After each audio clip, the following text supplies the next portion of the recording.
So hello no, ngayon no, ang pag-usapan nito tungkol sa nangyayari sa atin dito no ngayon, especially dito sa atin sa Pilipinas. 'Di ba alam naman natin kung ano nangyayari ngayon, 'di ba? Crisis, no? Crisis sa oil. Pag sinabi kasing oil, pag ang mag-crisis ang oil, apektado ang buong mundo. Kasi nga maraming mga negosyante na magsasara, no, na mga negosyo na magsasara. So pag magsasara ang mga negosyo, maraming mga empleyado ang mawawalan ng trabaho. So pag nangyayari ito, mangyayari din at susunod din ang tagutom. Pagtataas ang presyo ng oil, apektado ang lahat ng transportasyon, mga sasakyan, mga ganito, ganyan.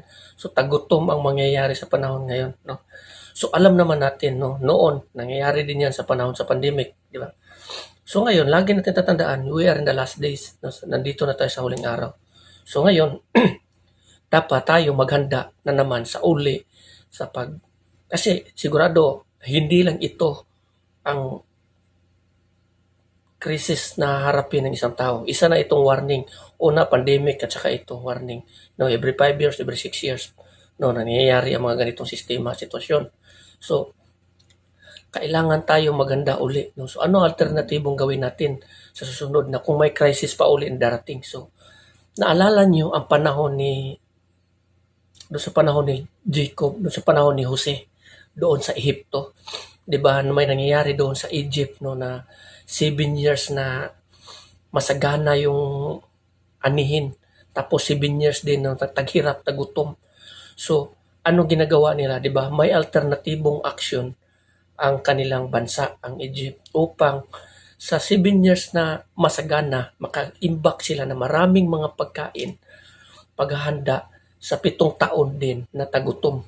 So, ito ang dapat natin gawin. Kung makalaya man tayo dito ngayon sa crisis na ito, gaya nung panahon sa pandemic, nung nakawala tayo nung sa pandemic, kailangan maghanda rin tayo ng mga alternatibong action or plano upang sa susunod na mga crisis na darating, kaya na nating supplyan ang sarili natin. Lalo na dito sa atin sa Pilipinas no na masyadong corrupt no na kulang sa plano ang gobyerno. So corruption ang nangunguna, wala ang paghahanda. So pagdating ng mga crisis, apektado ang lahat. So kung hindi man kaya ng gobyerno yan, so tayo na lang ang bawat tao no na magpaplano ng mga ganito. So gumawa na lang po kayo ng plano, especially lalo na dito sa mga nasa mga bukid, sa mga may mga lupa, mga farm. So tanim no na mga ganoon. So marami pang mga alternatibo no. So gagawa na hindi ito madali ang pagpaplano nito. Kasi hindi natin alam no na sa susunod may mas malala pang crisis. Kung babasihan natin ang Biblia, papunta na tayo sa pinaka-crisis at crisis na talaga. Darating kasi dyan yung the four horsemen, no? So tagutom, sakit, yun yung mga doon sa four horsemen. So paggutom, mga sakit, yun yung maranasan ng mundong ito. So especially sa atin dito sa Pilipinas. Tayo rin ang isa sa maraming bansa dito ang pinaka-apektado sa pag may mga crisis na darating. So ano bang solusyon? So business na lang po kayo, no, business, no, na wag naman sana kayong mga abuso din sa mga kuwan. Yung tama-tama lang. Kasi pag mag-business kasi kayo, pag may crisis, sasabay kayo doon sa presyo. So hindi tayo masyadong maapektuhan. Kung may trabaho din kayo, makasupport din yun. So, ganito na lang ang sistema natin. Pero upang mapaghandaan natin ang susunod na naman na crisis, no? So, lagi tayong maganda, no? Lagi tayong manalangin, no, na sana malagpasan natin ito. Kasi, lalo na nito ngayon ng crisis na ito, maraming mga negosyante, mga chopper, mangingisda, especially pag apektado is mangingisda, no? So, mga fishing, no, mga supply ng bigas. Kasi pag crisis na ganito, tataas ang lahat ng presyo eh. Apektado tayong lahat. So, kailangan may alternatibo tayong solusyon, no, bago pa man darating. Gaya nung panahon na nangyari doon kay Jose, doon sa Egypt sa panahon sa mga anak yun ni Jacob, no. So, kailangan tayong maghanda, no. So, manalangin tayo sa ating Panginoon na dapat, na sana, no, na kung may darating pa man na crisis, na sana tulungan niya tayo upang tayo ay kumbaga makawala or makalaban tayo sa mga crisis na ito na hindi tayo masyadong maapektuhan, no.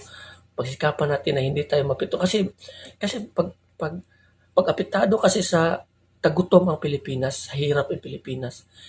Yung taong Kristiyano na nananalig sa Panginoon, maraming mga taong Kristiyano niyan nananalig sa Panginoon, nagagawa na lang ng kasamaan. So, kung wala tayong solusyon, no? Gagawa tayo ng solusyon kung paano natin na kasi pag may mga crisis kasi yung pananampalataya natin sa ating Panginoon minsan naaapektuhan eh. Lalo na kung ang pananampalataya natin hindi masyadong solid, naaapektuhan yan. Madali tayong matangay sa agos ng problema. Naalala niyo yung sinabi ni ating Panginoon si Kristo patungkol doon sa isang binhi, no, sa isang binhi na nahuhulog sa isang damuhan, no? Nahulog sa isang damuhan. Umusbong yun, nabubuhay at umusbong. Pero dahil nga sa daming mga damo, nilamon ang binhi at namatay yung halaman na yon, tanim na yon. So ganoon din, no? Yung damo nangangahulugan din yung mga problema, pagsubok, pinansyal, sa mga pagpangarap sa mundong ito, mga greedy, yung mga kayamanan, yun. Yun yung lumamon doon sa pananampalataya ng isang tao upang mamatay at matangay sa agos upang ang tao lalayo sa Panginoon. So, ito yung isang solusyon. Kaya nga nasasabi ko na kailangan mayroon tayong solusyon kung may crisis man na darating upang hindi maapektuhan yung pananampalataya natin sa ating Panginoon. Kasi pag may crisis, apektado din ang ating pananampalataya sa Panginoon.